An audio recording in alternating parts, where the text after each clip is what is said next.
Sobre este tema, sobre la doble tributación en materia de seguridad. Me da muchísimo gusto darle la bienvenida esta tarde a Alexei Chévez. Él es consultor en seguridad y Fuerzas Armadas. Alexei, ¿cómo estás? Buenas tardes.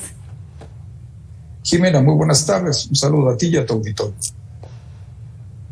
Alexei, a ver, dime, nuestros impuestos, los impuestos de los mexicanos están siendo utilizados y bien utilizados en materia de seguridad y de prevención del delito. Bueno, la seguridad es un tema muy complejo porque abarca el ámbito, como lo señalabas en tu nota, desde el ámbito estatal, federal y municipal. Entonces, el hablar de qué tan bien utilizados están nuestros impuestos, pues tendría que ver mucho con qué tanto de estos impuestos estamos dedicando a la seguridad como gobiernos. Yo te puedo dar un ejemplo muy claro. El estándar del PIB sobre seguridad es aproximadamente de 3%, una cosa así en la mayoría de los países. El estándar de gasto sobre el PIB en Fuerzas Armadas es el 2.5%, en la región aquí es el 2%. Nosotros en el presupuesto federal este año no gastamos ni siquiera el 1% del PIB en Fuerzas Armadas y gastamos el 0.06% del PIB en materia de seguridad. Entonces, estamos debajo del estándar de lo que se considera idóneo o de lo que gastan los demás países en seguridad. Así es. Ahorita comentabas algo que me parece sumamente acertado. Por un lado está pues el presupuesto federal. Los estados también tienen recursos para destinar y los municipios. En el caso ya más local de los estados y principalmente aquellos que enfrentan una crisis en materia de seguridad y de violencia, y en los municipios, ¿se está destinando el recurso o nos estamos quedando cortos para la seguridad y la prevención? Yo creo que en la mayoría de los estados ha habido una omisión terrible de parte de gobernadores y presidentes municipales para dejar en manos del gobierno federal tareas de seguridad sobre la excusa de que los delitos que se cometen son delincuencia organizada, olvidándose de que aproximadamente el 80% de los delitos que se cometen en el estado y en cualquier municipio son competencia de ellos. Entonces, ha sido muy cómodo para ellos dejar a un lado esta inversión de seguridad y dedicarla, pues, bueno, a otras áreas que les reditúan más políticamente, como sería infraestructura, pavimentación, etcétera. Pero definitivamente tenemos la policía que pagamos y la mayoría de las policías en México ganan menos de 6,000 pesos al mes. Esa es la realidad. Entonces, tampoco podemos exigir mucho cuando le pagamos esto a los policías.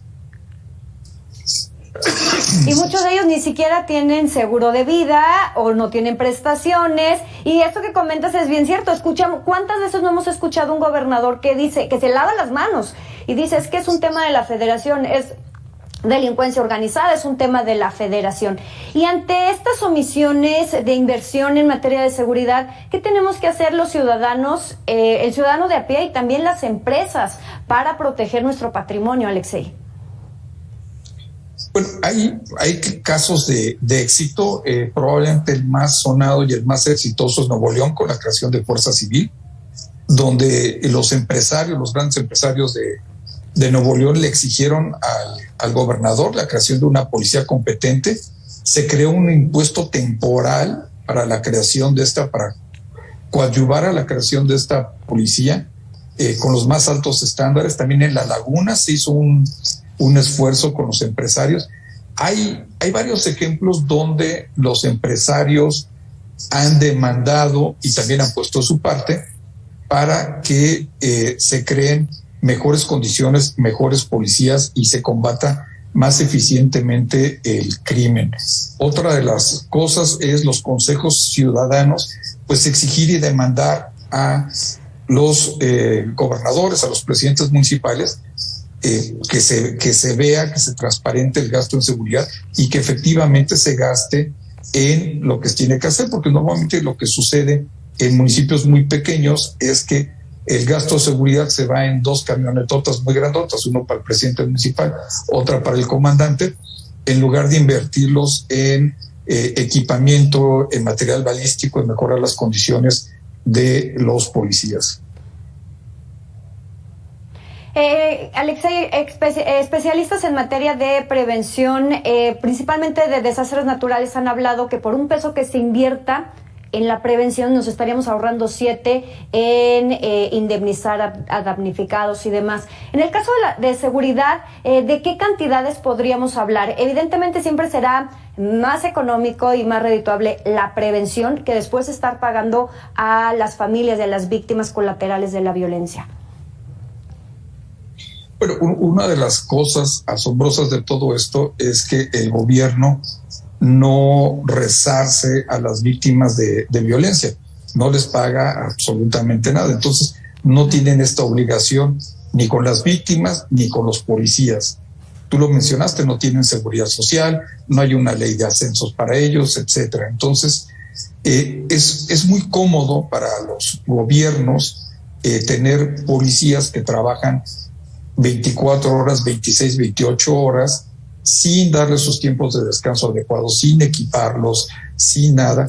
Se ha vuelto una comodidad para todos estos políticos y sobre todo el achacar la inseguridad a los delitos federales y culpar o dejar de hacer por este suceso a Guardia Nacional o a las Fuerzas Armadas.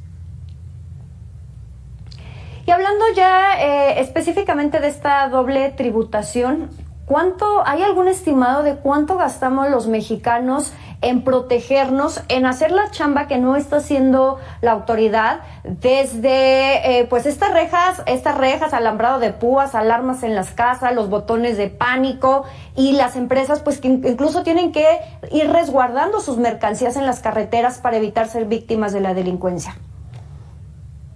La última estimación hablaba sobre, hablando de los comerciantes y transportistas y todo, hablaban del 30% de su utilidad. En cuanto al ciudadano, bueno, pues depende del ciudadano, porque te puedes ir camino a trabajo, pueden asaltar el transporte público, te pueden quitar tu cartera, te pueden quitar tu reloj, tu celular, y pues definitivamente ya te pegaron con esto. Y no importa qué tantas rejas o qué tantos circuitos cerrados de televisión tengas. Aquí el problema, el Comando Norte de los Estados Unidos estimaba a principios de este año que el 35% del territorio nacional estaba bajo control de bandas de crimen organizado.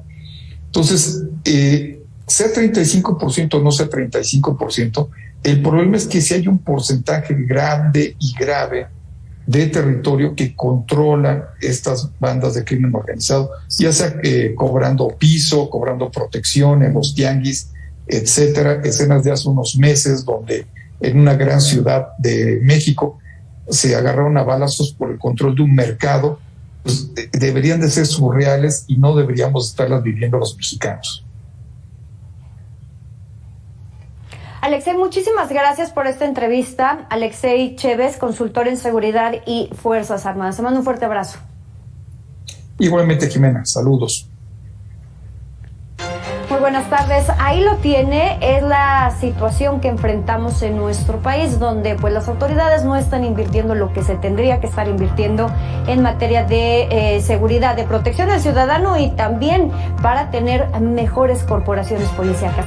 Con esta información nos vamos a una pausa, es muy breve y regresamos.